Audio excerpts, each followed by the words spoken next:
Hi, I'm Steve. So, my 18th birthday should have been a big deal, right? But instead of celebrating, my family kicked me out. No warning, no talk, just, Steve, you're 18 now, time to be on your own. And that was it. I was in shock, carrying my few things in a duffel bag with nowhere to go.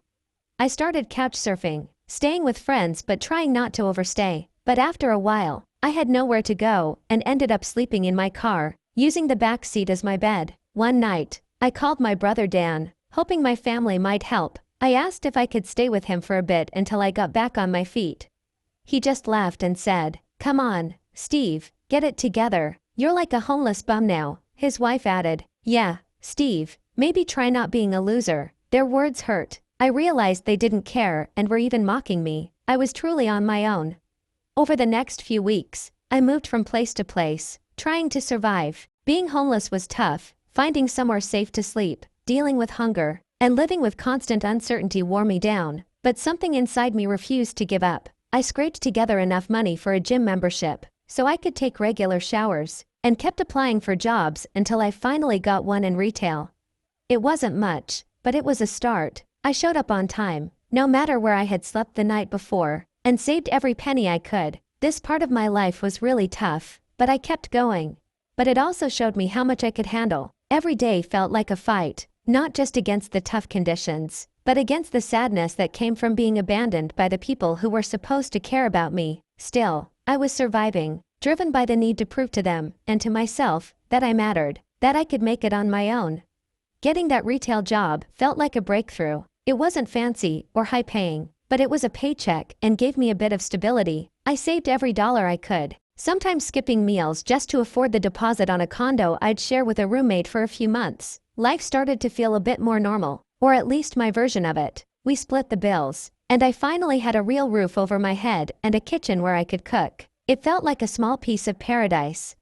But just when things were starting to go right, everything changed. The pandemic hit, and businesses started to shut down. My retail store closed, and my roommate lost his job too. We couldn't pay rent, and soon I was back at square one, no home, no job, and living in my truck again. This time, I set up a small camper on the back. It was cramped and cold, but at least it was mine. Hoping that maybe family meant something, I reached out to them again, just asking for a place to park my camper and stay safe. I called my mom, feeling a mix of hope and desperation. "Mom, can I park my camper at the house for a while, just until I figure things out?" There was a long pause before she finally answered, her voice cold and distant. "Steve, we have to be practical. If you want to park here, you need to pay rent, and not just any rent, market rate."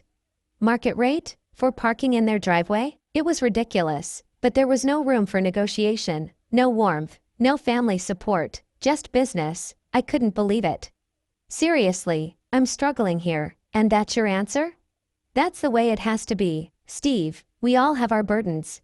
I hung up the phone, feeling the sting of rejection even sharper because it was masked as practicality. With nowhere else to go, I stayed in my truck, parking in the far corners of supermarket lots, using public restrooms, and trying to stay out of sight. Days blurred into nights, and each sunrise was a reminder of my situation, without a home, but still holding on to hope. At that point, survival wasn't just about finding food or staying warm. It was about keeping my dignity and the will to keep going. I refused to break or go back to my family, begging for help, only to be turned away again. So, I focused on what I could control. I kept applying for jobs, cleaned and organized my camper, and reminded myself that this wasn't the end of my story, just a tough chapter. Living out of my camper, every day was about survival, but I kept pushing forward, sending out resumes to any job I could find. Finally, I caught a break, a warehouse job in a nearby city. It wasn't close, and it wasn't going to be easy, but it was a chance. That was all I needed. I drove my truck to the new job, my heart pounding with a mix of nerves and excitement. The work was hard, long hours on my feet, moving boxes and handling shipments, but it was mine. I worked up the courage to ask my boss, Mr. Thompson, a gruff but fair man, if I could park my camper in the company lot temporarily, just until I could get back on my feet. He looked at me thoughtfully and asked, "You planning to stick around, Steve?" "Absolutely, I'm here to work," I replied, my determination clear. Mr. Thompson nodded slowly and agreed. "All right, you can plug into our power for the camper. Just make sure you're not in anyone's way. That small favor, access to power and water, was everything. It gave me a little dignity, allowing me to have lights at night and a warm place to sleep. I threw myself into the work, arriving early, staying late, and always volunteering for extra shifts. My hard work didn't go unnoticed. 6 months in, Mr. Thompson called me into his office. "Steve, I've seen your work ethic. It's impressive. How would you feel about moving up to a supervisor position?" That promotion was a lifeline. It came with a significant raise, and suddenly, life wasn't just about surviving anymore. It was about building something. I saved every extra dollar, cut back on everything except the essentials, and started looking for a place more permanent than the back of my camper.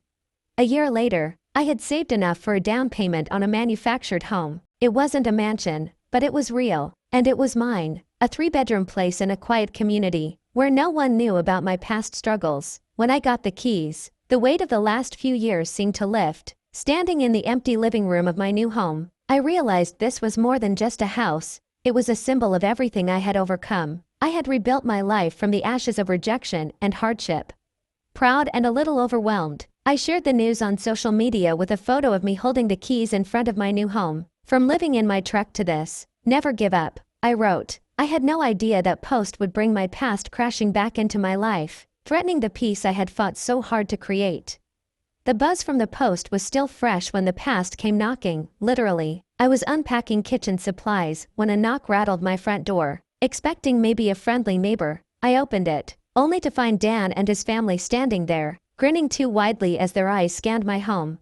"Hey, Steve, saw your post. Nice place you've got here," Dan said, stepping inside without an invitation. His wife and kids followed, their eyes hungry as they looked around. "Dan, what are you doing here?" I asked, gripping the box tighter. "Well," Dan started, his tone way too casual, "we were thinking, since you've got all this space and it's just you living here, why don't we move in? You won't even notice us." I stared at him, disbelief and anger rising. "What? No, Dan, this is my home." That's when Dan pulled out a stack of papers, waving them in front of me. "We even drew up some rental agreements. You can stay in your camper, it's what you're used to, right?" I took the papers, my heart pounding as I skimmed through the absurd terms and signatures that clearly weren't mine. "These are fake. Dan, I didn't sign this. You can't just move into my house."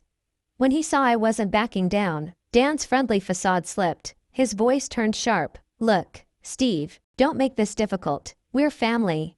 That's when I made my decision. "Get out of my house, Dan, now." They didn't budge until I pulled out my phone and started dialing the police. It was surreal, watching them sit in my living room like they belonged, while I stood there feeling like the outsider in my own home. When the officers arrived, it didn't take long to assess the situation: the fake rental agreements, the tampered locks. It was clear who was in the wrong. "Sir, you'll need to leave the premises now," one officer told Dan as they began ushering him and his family out. Dan protested, but there was no argument to make. The truth was too obvious. As the door closed behind them, a deep quiet settled over the house. For the first time, I was truly alone, but this time, it was in a place that was undeniably mine. I arranged for the locks to be changed and planned for additional security, but the message was clear: I wasn't the vulnerable kid they once knew. This home was my fortress, my achievement, and no one could take that from me. After the confrontation, the silence in my home felt more like a victory than ever. It wasn't just about having a roof over my head, it was about claiming my space, asserting my right to the life I had built on my own terms. In the quiet aftermath, I picked up my phone and did what had started this whole drama. I went to social media, but this time, I shared the full story. I posted about Dan and his family's uninvited arrival, the fake rental agreements, and how they tried to take over my home. I wrote about calling the police and standing up to the years of manipulation I had endured. The response was overwhelming. Messages of support poured in from friends, acquaintances, and even extended family members, all appalled by Dan's actions. Many shared their own stories of overcoming toxic relationships, creating a tapestry of resilience that went far beyond my own experience. The backlash against my immediate family was swift and severe. Relatives who had once stayed silent during my struggles now openly condemned their actions. The irony was unmistakable as Dan and my parents were gradually pushed to the fringes of family gatherings and group chats. Years of indifference and cruelty had finally caught up with them, and their social isolation was both fitting and long overdue. In the outpouring of support and shared stories from others, I found a sense of community like I had never known before. It strengthened my resolve to cut ties completely with Dan and the rest of my immediate family. I blocked their numbers, removed them from social media, and severed the last connections that had only ever brought me pain.